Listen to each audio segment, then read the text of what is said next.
SB19 Ken cute nahihiya reaction sa mga Pilipino and Japanese girl fans. Nakakatuwa nga panoorin sa video na ito ang mga nagagandahang mga Japanese girls at pati na rin ang ibang mga Filipino fans na nakapalibot sa gwapong si Ken sa nagdaang solo concert umano nito sa Tokyo, Japan.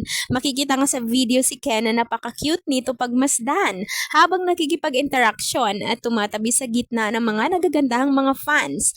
Ayon sa ilang komento, tila nahihiya umano ang kanilang bias sa mga babae dahilan kaya parang iwas na iwas itong hindi masagi or madikit ang kanyang katawan sa mga girls. Samantala, napansin din ng ilan ang tila grabing pagtitig umano ng isang cute na Japanese kay Ken na nasa tabi lamang nito. Kitang-kita nga din na masaya pa itong pumapalakpak habang todo itong nagpipigil sa kilig na kanyang nararamdaman.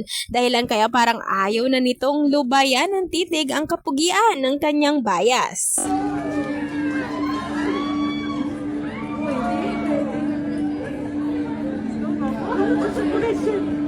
Ay, wow!